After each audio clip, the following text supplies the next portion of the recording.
San Alfonso María de Ligorio, fundador de los Redentoristas, obispo y doctor, 1696 a 1787, 2 de agosto. San Alfonso María de Ligorio estaba destinado a cumplir una múltiple y providencial misión de apostolado: evangelizar a los pobres, renovar la devoción a la Sagrada Eucaristía y a la Santísima Virgen, refutar las doctrinas de los falsos filósofos y restaurar entre los fieles la piedad verdadera, harto mal parada por influjos del jansenismo. Nació el 27 de septiembre de 1696 en Marianela, pueblo poco distante de Nápoles. Presentado a San Francisco de Jerónimo de la Compañía de Jesús, bendíjolo el santo y con espíritu profético dijo a su madre: «Este niño vivirá más de 90 años, será obispo y obrará grandes cosas». Sus venturosos progenitores, tan ilustres por su piedad como por la nobleza de su linaje, le educaron cristianamente. Devotísimo era su padre, el marqués de Ligorio, capitán a la sazón de las galeras de Nápoles, bajo la dominación austriaca. En cuanto a su madre, Ana Catalina Cavalieri, tenía por única preocupación acrecentar el amor de nuestro Señor Jesucristo en el corazón de los 4 hijos y 3 hijas que el cielo le dio. Alfonso, el primogénito, fue quien mejor respondió a aquella solicitud. Ya desde muy niño entregóse con ardor al estudio, llegando a sobresalir en todas las disciplinas, singularmente en literatura y música, como lo demostró en los piadosos y exquisitos cánticos que compuso en loor de Jesús y de María. Cuando solo contaba 16 años, se le confirió con dispensa de edad el grado de doctor en ambos derechos, canónico y civil. Emprendió enseguida la práctica del foro y en breve llegó a ser uno de los abogados más aplaudidos e ilustres de Nápoles. 10 años continuó en este estado, 10 años durante los cuales quiso Dios que se ofreciera como modelo de virtud para los hombres del siglo, al mismo tiempo que a él le mostraba cuán de temer es el contacto del mundo para quien quiere salvarse. A pesar de los esfuerzos que realizó para conservar el fervor cristiano, iba su piedad declinando insensiblemente. Solía su padre conducirle al teatro y a reuniones profanas, con lo cual las ideas, atractivos, halagos y lisonjas del mundo, a fuerza de batir su alma, acabaron por abrir brechas en ella. Él mismo confesaba más tarde que de haber permanecido más tiempo en aquella situación peligrosa, presto hubiera caído en alguna culpa grave. No tardó Dios en sacarlo de ese peligro. Un amigo le propuso en 1722 hacer juntos unos días de retiro espiritual. Alfonso aceptó con sumo gusto. Alumbrado por la gracia, lloró amargamente su enfriamiento en la piedad, pidió a Dios perdón y salió animado con nuevo ardor. Fruto principal de los santos ejercicios fue el aumento de su devoción a la Sagrada Eucaristía, amor que le hizo desprenderse paulatinamente del mundo. Asistía diariamente al santo sacrificio de la misa, se confesaba cada semana y comulgaba con frecuencia, y todos los años consagraba unos días a los santos ejercicios. Era muy asiduo en las visitas al Santísimo Sacramento del altar, y no dejaba ningún día de adorar a Jesús sacramentado en la iglesia, en que por celebrarse el piadoso ejercicio de las 40 horas, estaba el Señor de manifiesto. Era de admirar el angelical fervor con que Alfonso permanecía horas enteras, con la vista clavada en el imán de sus amores y ajeno a todo cuanto pasaba en su alrededor. En el camino de la propia vocación. La distinguida posición que en el mundo ocupaba la familia de los Ligorio y la benevolencia con la que la honraba el rey de Nápoles, junto con la simpática admiración que inspiraban las virtudes y los talentos de Alfonso, indujeron a las más nobles familias a buscar con él una alianza matrimonial.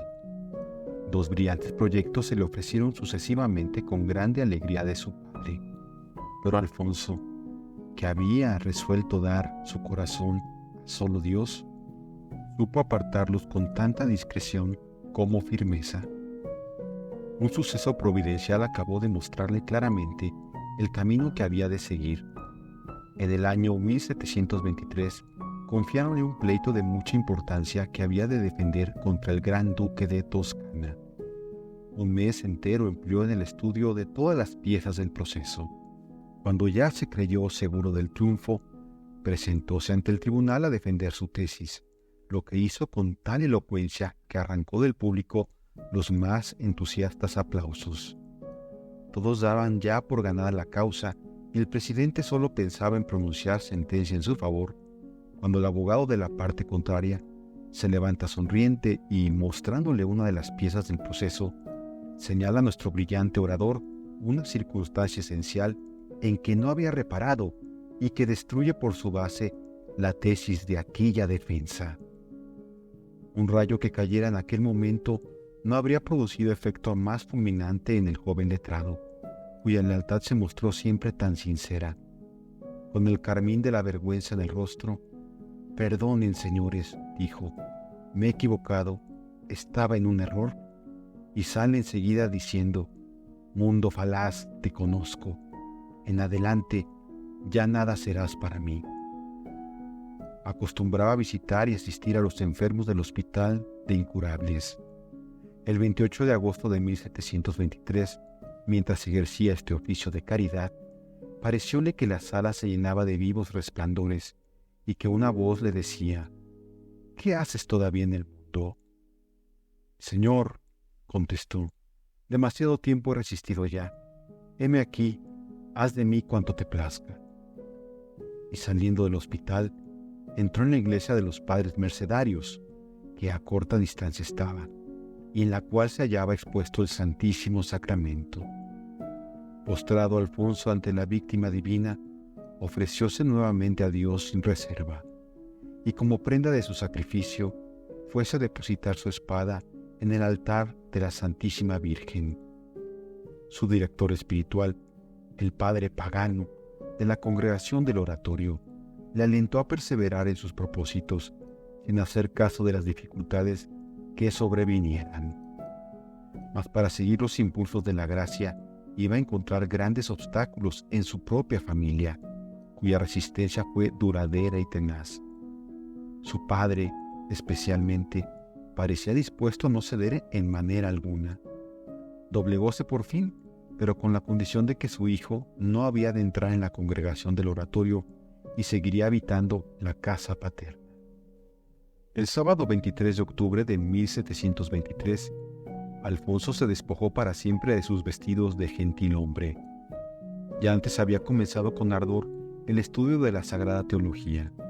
Su inteligencia poco común y su natural despejado, junto con las reglas minuciosas y severas que se impuso para la mejor distribución del tiempo de estudio, le permitieron reservar bastantes horas para dedicarse a las obras de caridad y de apostolado.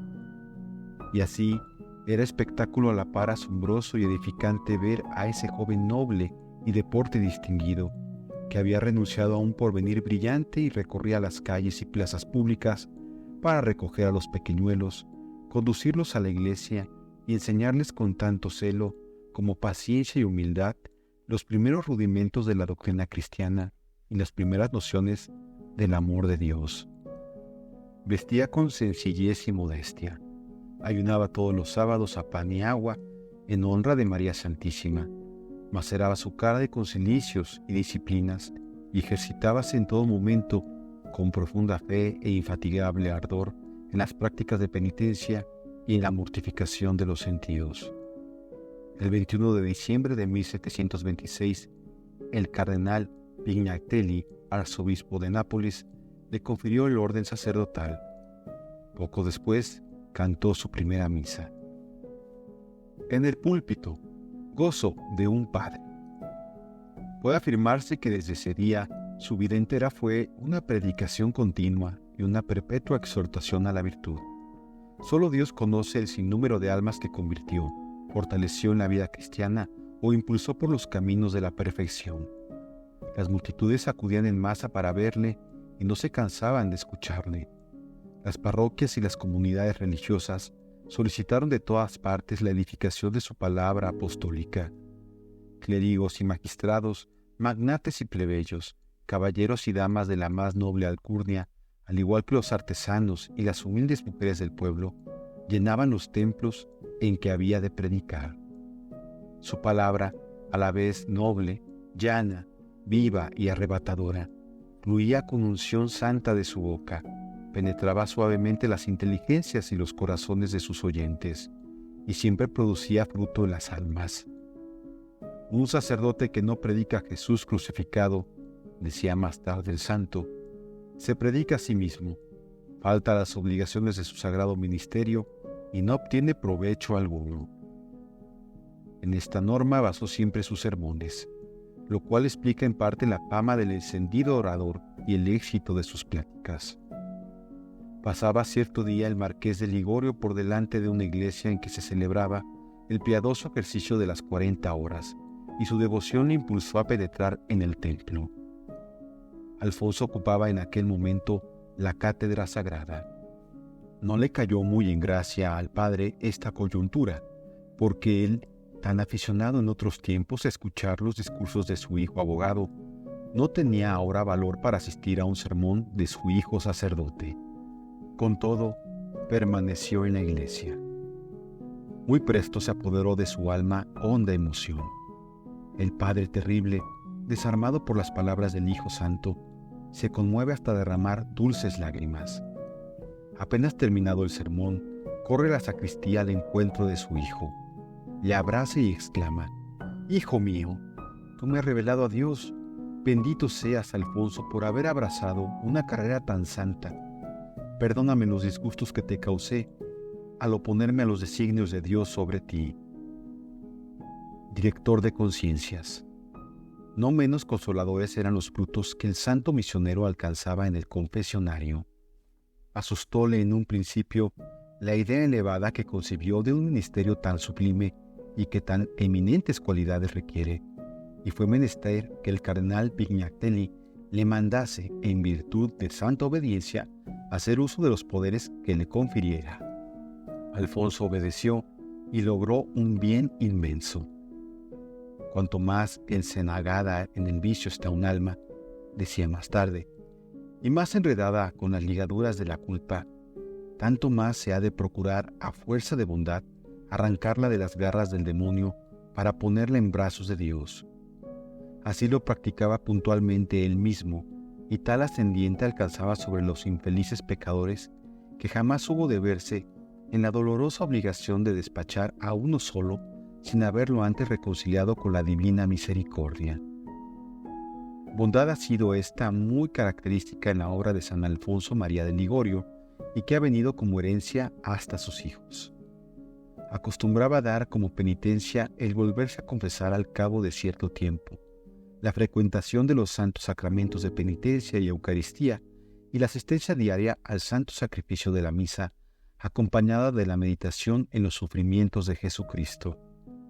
No imponía en forma obligatoria las maceraciones corporales, pero procuraba en cambio que sus penitentes mortificasen los propios sentidos y se sometiesen por propia iniciativa a las necesarias expiaciones. La meditación, decía, os descubrirá vuestros defectos como un espejo. La mortificación os ayudará a enmendarlos.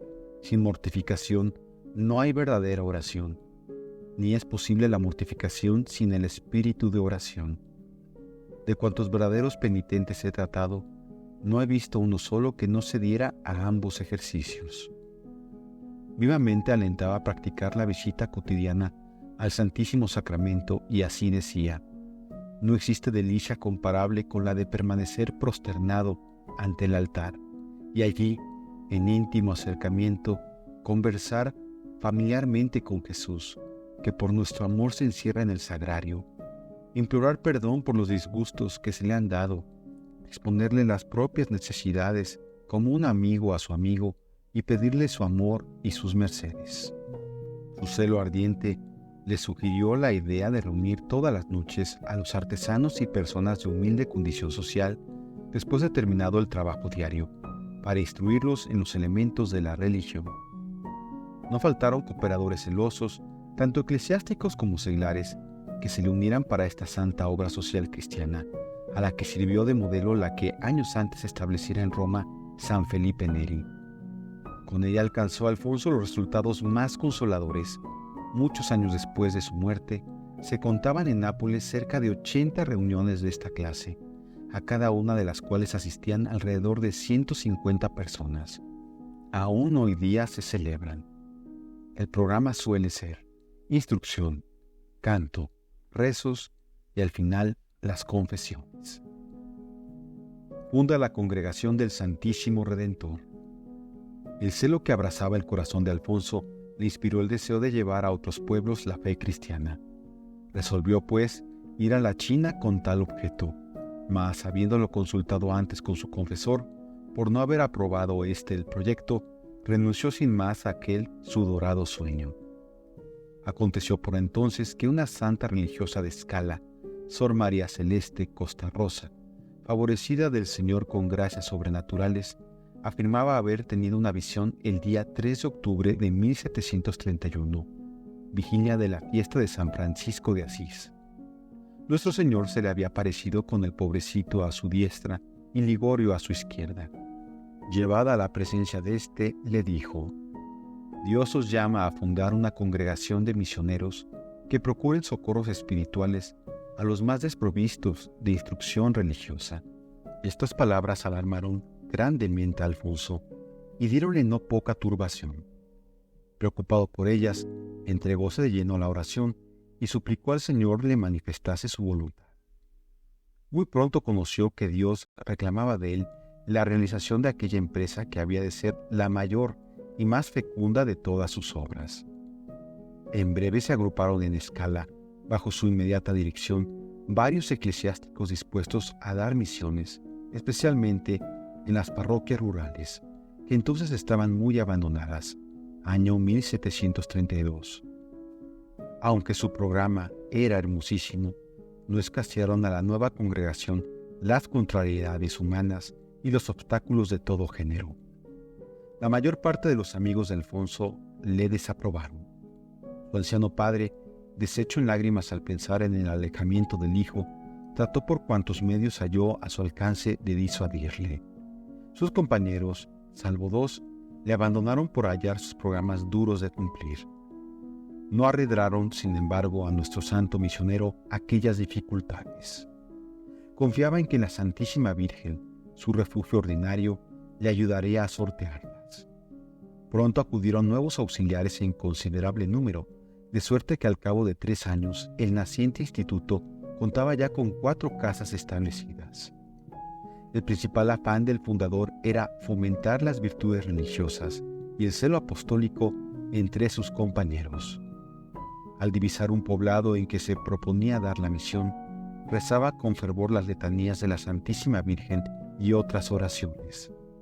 Iba directamente a la iglesia y luego de adorar al Santísimo Sacramento, subía al púlpito y dirigía una ardiente exhortación al pueblo para invitarle a sacar provecho de los ejercicios espirituales que iba a predicar.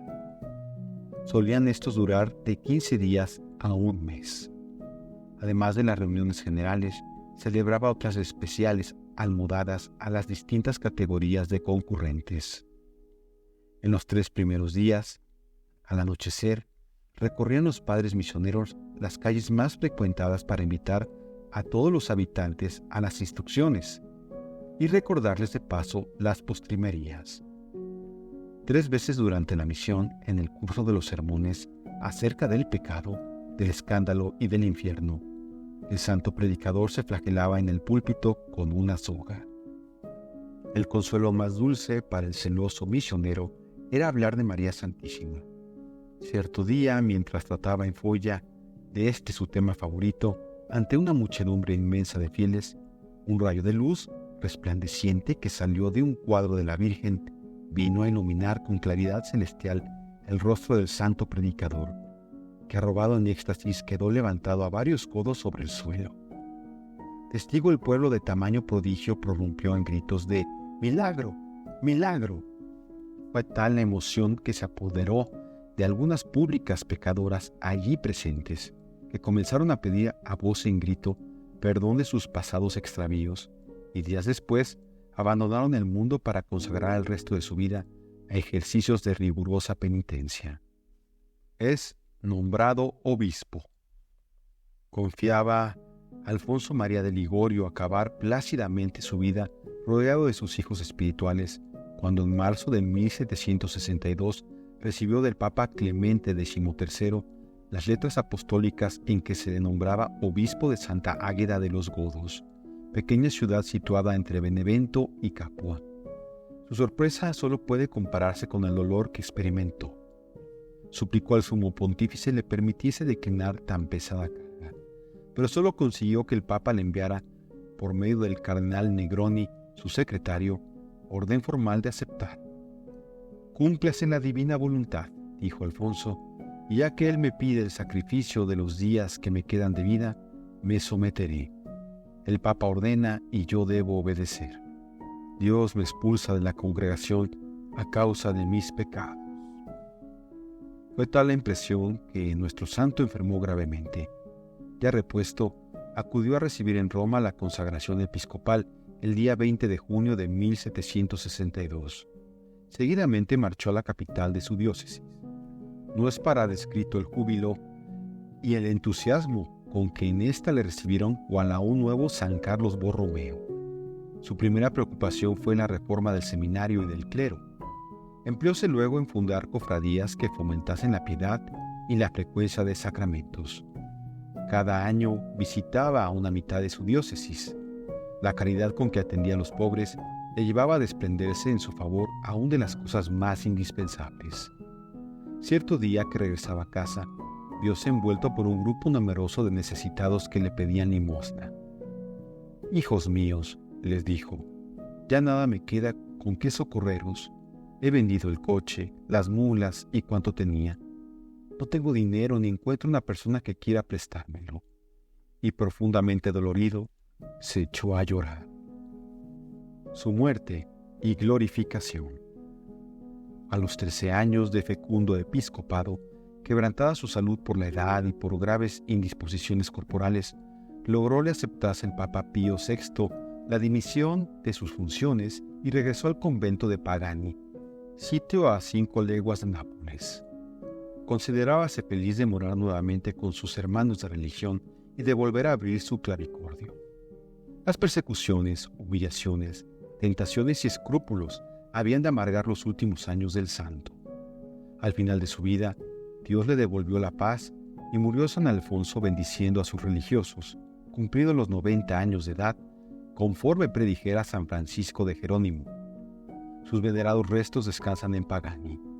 Beatificado el 6 de septiembre de 1816, fue canonizado el 26 de mayo de 1839. Joven aún, hizo San Alfonso María de Ligorio voto de no perder nunca ni un solo instante de tiempo. El cumplimiento estricto de este voto le permitió escribir innumerables obras de piedad sólida, de teología moral y de controversia religiosa, con las que perpetúa su apostolado a través de los tiempos. Pío IX proclamó la excelencia de tales libros al conferir a su autor, por breve de 7 de julio de 1871, el título de doctor de la Iglesia Universal. Pío XII le constituyó celestial patrono de los confesores y moralistas.